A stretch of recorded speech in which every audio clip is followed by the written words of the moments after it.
Hello and welcome back to the coolest channel on the internet. And you know what I reckon you should do? I reckon you should share this cool channel on the internet with a friend, because then they'll be like, damn, what a cool channel. Cheers, Greg. Thanks, Samantha. What a cool channel you just shared me to. And then you'll be really popular with that friend. And then they'll share that with a friend and they'll be popular with their friends because they'll all think, what a cool channel. And you're the one that sent it to everyone. You're welcome. I got you. So, in my video today, I want to talk about 3 movies that really stuck with me. And they stuck with me in different ways, but I just can't get these movies out of my head. And I wanted to talk about them because I can't get them out of my head. And, yeah, they're just... I probably think about these movies far too much. I probably think about them at least once a day. So, that's something. And first off, I want to talk about Mother from 2017. And normally I'd hold up a Blu-ray or a DVD and show you this movie, but I don't have it because I do not want to rewatch this movie. I have no intention of ever watching it again. I watched it on Netflix twice. That was enough. I don't need a physical copy. It's just, why am I talking about this movie? It hurts my head so much. And when I was writing my notes as to what I wanted to say about this movie, I was like, what can I say? How can I describe what this movie is? How I feel about it? It's just, it's such a unique movie. It's like no movie I know of. And it's so hard to describe and get my thoughts about this movie out. So this movie is directed by Darren Aronofsky and starred Jennifer Lawrence and Javier Bardem. Yes, I had to write that down and I pronounced it appallingly. But this movie is one big metaphor for the biblical creation of life and what's going on today in the world. And that sounds really preachy, but it's not. In fact, I didn't even realise that it was a religious thing until we were about 40 minutes into the movie and I was like, God, this is so boring. What's happening? I have no idea what's going on.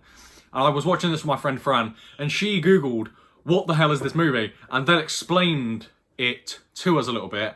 And then it made a lot of sense and I was like, oh, that's really clever. So spoilers for this movie and all of the movies on this list because I can't talk about them without spoilers.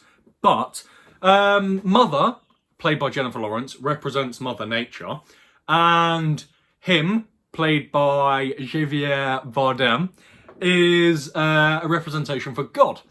And essentially, they move into this house and Mother is trying to build up this house and make it better. Much like Mother Nature does in the world, you know, she's working on it, she's making it better. And she wants to impress him, which is God. And that's a really interesting thing, like no characters in this film have names. They're all referred to as him, mother, them, man, woman. And that is very clever. It's very subtle and it means that there is no one meaning to this movie. The religious thing is the main sort of thing that people say, I think this is what this movie's about. But it could be about anything really. And it's just very symbolic. And I think it's really interesting that they never give any of the characters' name and don't explicitly tell you this is who they are. But yeah, that's the sort of idea. And him is an author and he has a large following. Hence, God, the Bible, the following. And he keeps inviting people into the house. Like these 2 people show up, representing Adam and Eve. They go in and they start shitting the place up a little bit. And Mother's just like, no, what's going on? What's this about? And he's just like, they're my followers. I want to look after them. They're safe here, you know, on Earth. The house is Earth. And they sort of start trashing it a bit. And they're quite disrespectful. And that's a metaphor for how human beings are disrespectful towards the Earth and Mother Nature and ruin Mother Nature. And having Mother Nature personified as a character really makes you think and really makes you feel for what we're doing. And the house continues to get really overcrowded, more and more people come in, and it's just horrible watching that because one of my biggest fears is not feeling safe in your own home and loads of people being in there and just stuff happening and you can't control it. I really hate that idea. It makes me feel sick. It's horrible. And that is a lot of what this movie is. And Jennifer Lawrence plays that really well because I would be horrified.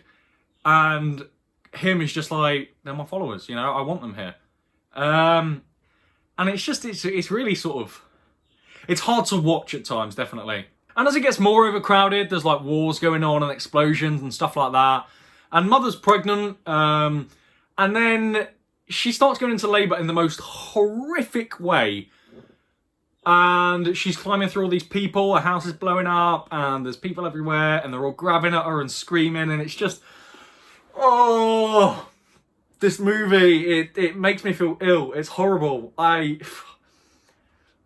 just, that scene, it upsets me so much. And then she gives birth to who is presumably Jesus, the metaphor of Jesus in this movie. And him character, he takes the baby, takes it out to his followers, and they kill it.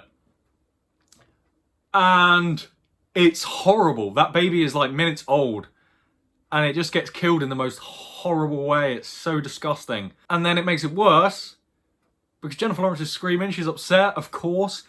She goes to find the baby and the followers are eating the baby. And it's just... Oh, it's an image I can't get out of my head. All these people eating her baby and just this carcass there. It's horrifying. It's horrible. Oh, what is this movie? And... it sort of ends with Mother blowing up the house. She completely... Actually, before that, she goes ape and everyone at the baby's death. And everyone just abuses her, kicks her, beats her up, and it's horrible, it's uncomfortable. Then she sets fire to the house and it all blows up, and... It's like the representation for Mother Nature just having had enough. And being like, no, you don't deserve... Earth, you don't deserve my place. And then the end, it ends as it starts. Another woman character wakes up, God is still there, and it's implied that this is a cycle and it's just going to keep going on forever, and it implies that God is just really lonely. And, you know, he has no one. Everyone lives and dies. Mother Nature lives and dies. He's the only thing that's constant. And again, it's not preachy. It sounds really preachy. Like, I'm not religious at all, so... preachy movies irritate me a little bit, but this isn't like that because you can sort of add any meaning to it you like. It's horrible, it's brilliant, I love it, I hate it, I respect it, but I never want to see it again because I can't. So the next movie that I can't get out of my head is 5 Feet Apart from 2019, and that starred Haley Lu Richardson and Cole Sprouse, who's Jughead from Riverdale, if you've seen that. When I watched this, I was like, oh my god, it's Jughead, no way. The two mains and most of the characters in this all have cystic fibrosis. And I didn't really know how cystic fibrosis worked and how difficult it was to live with cystic fibrosis until I watched this movie. And I found that really interesting because it's not something I've ever particularly looked into because, you know, thankfully I've never had to. But it was a really interesting movie in the educational sense. But the two mains, Will and Stella, they both have cystic fibrosis, and they sort of fall in love. And it's beautiful. Their love is so beautiful. But because they both have cystic fibrosis, they're not allowed to be any more than 6 feet apart near each other. Because of the bacteria that they both have within them, it's too different. They can't do that. Even Stella's best friend, Poe, like he has cystic fibrosis. They're best friends. They've been best friends since childhood, and they can't even hug. They can't even touch. They can't even be near each other because they both have cystic fibrosis and they're lifelong best friends. And that is so sad. That bit alone really upset me when I watched this film because I can't imagine a world where I couldn't be, you know, hugging my best mate. And Haley Lu Richardson is just brilliant as Stella. You love her character. You watch her and she's just so fun. But she also has that tragedy behind her. And she's just a really nice character. Like, I really enjoyed watching her scenes. And the same with Cole Sprouse. I went to call him Jughead. He's just a really interesting character. And, you know, all of them are. They all have different inner conflicts. The nurse has the inner conflict. Should she let them be together or not? It's a really interesting movie. The first time I watched this was actually in the first COVID lockdown. So I wonder if the reason that it hit me as hard as it did was because a lot of it was scarily real. You know, you couldn't be near people. You weren't allowed to touch them. You know, and I wonder if that had an impact as to why it hit me so hard. But the fact that these two love each other so much, and you see that love there, and you see it grow throughout the film, and they can never touch. That is horror. It's so upsetting. It's so upsetting to watch. Will and Stella both go out on a big walk, and Stella ends up falling through this ice, and she gets trapped there, and Will pulls her out, and then he's like, the only way I'm going to save her is if I do mouth to mouth. But I can't touch her. I can't be near her. I can't even kiss her. How am I going to do this? And that moment when he goes to do it and there's that sort of hesitation, it's like, that is a real thing. They would have to think, I'm putting both of us at risk here to save her because I'm having to put my lips on hers. I mean, that's a decision no one should have to make. And as a viewer, you're just there like, what would I do in that situation? Because, like, obviously you want to save her, but you're putting her in just as much danger, and yourself as well, by doing that. And it's just a really horrible situation to be in. And post-death, I mean, oh my God, I was in bits. I did not expect him to die. I thought one of the leads were going to die, and it was going to be a romantic tragedy, that kind of thing. And when he dies, you know, it's like, I'm getting a lump in my throat just thinking about it because it's so upsetting. And, you know, the movie isn't just sadness after sadness, you know, there's some real happy moments in there. There's some real nice moments when they're all together, especially with, I'm just going to call him Jughead. Jughead's birthday. And they all come together and just have a meal together. And it's something they would never really be able to or should do. But you don't care because they're all happy. And it's really heartwarming. It's so heartwarming. But then there's these really happy, heartwarming moments that are undercut by this immense sadness in the next scenes. And it's just so clever. It's a cliche, but it's a real roller coaster of a movie. And at the end, when Jughead decides he needs to leave her, now she's got her new lungs, you know, they can't be near each other because they're only going to fall more and more in love with each other. That is one of the hardest things I've ever had to watch. I'm a huge romantic, and that scene was so upsetting. He gives her that book, and she's all wired up, and she just sees him through the glass, and he's having to say goodbye. He can't even kiss her goodbye. He can't even hold her hand and make sure she's all right, you know? And they have to give up the love that they have because of this condition. And you saw how happy it made them, but you know that it's going to kill them. And I just can't stop thinking about this film. It really hit me somewhere else, as I know it did a lot of other people, because it makes you sad. Yeah, I mean, this movie. And the final movie I want to talk about, I'm really sorry, I've just realised how depressing this video has been compared to normal. But the final movie I want to talk about is Me Before You, from 2016, with Emilia Clarke and Sam Claflin. Emilia Clarke's doing her normal, cute, sort of ditzy kind of character. And Sam Claflin's he's this sort of tortured man. And this is where it comes into my mind quite a lot, because the movie opens and he loves his life. He really does. He's the man that seemingly has everything. You know, he's got money, women, you know, a job that he loves. He's got everything. And he walks out of his hotel room and this motorbike hits him. And it's a horrifying accident. And that leaves him paralysed. And it completely changes his life. And yeah, he goes from what he feels like to having everything, he feels like he lost it all because of that accident.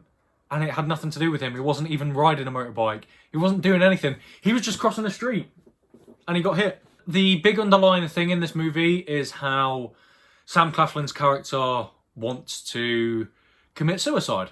You know, he wants to relieve himself of the pain that he's going through, both mentally and physically, you know, caused by this accident. And there's obviously that beautiful romance between him and Emilia Clarke, and that is so beautiful to see, because Emilia Clarke's a bit down on her luck as well. And you see that love again, how it brings them back a bit, you know, they're happy with each other. They smile again, they laugh together. It's something that they hadn't done, especially Sam's character. You know, he hadn't laughed or even smiled in so long. And then he finally does, but it's not enough, you know? And that is a really hard lesson. You know, he's relatively happy again, but it's not him that's happy. You know, he's not him anymore. He's someone else because it's not his life. It's not the life he wanted. He's not who he wants to be or who he was. And that's a really tough concept to deliver without it coming across as offensive or disrespectful. But the movie does it so well because it just does. The characters are so well written and Sam Claflin's brilliant. It really truly is. It's a film you watch and you're like, I don't know what the right thing to do is. Because he doesn't want to be here anymore. Because he feels like he's not him anymore. And who am I to argue with that? But could he possibly find happiness with Emilia Clarke's character? Could he one day be alright again? And by the end of the movie, you know, you never really find out because he kills himself. You know, he alleviates that pain legally in Switzerland. And it's really tough to see because he found love again, but that love wasn't enough. That love wasn't enough to keep him there because he wasn't happy with himself anymore. You know, he wasn't him. A movie like that, when there's no right thing to do, that will make you think, and this makes me think so much. What if that happened to me? Would I be like that? You know, would anyone be like that? And could it be enough? So that's my video for today. Again, I'm sorry, it was a little bit more depressing than my usual sort of thing. But I just really wanted to talk about these films, and I couldn't really think of a category where I could talk about them in any other way. So I decided to put them together like this. But I hope you enjoyed this video, and share it with a friend, as always. Like, subscribe, comment down below movies that are stuck in your head, why you can't stop thinking about them. I'd be quite interested to see if any of these three make your list, or if I agree with your decisions. But again, it's hard to describe why you can't stop thinking about a film sometimes. So, you know, just comment down below and let me know, because I think it'd be really interesting discussion to have. But yeah, thank you again for watching, and thank you for your continued support. See you in the next video.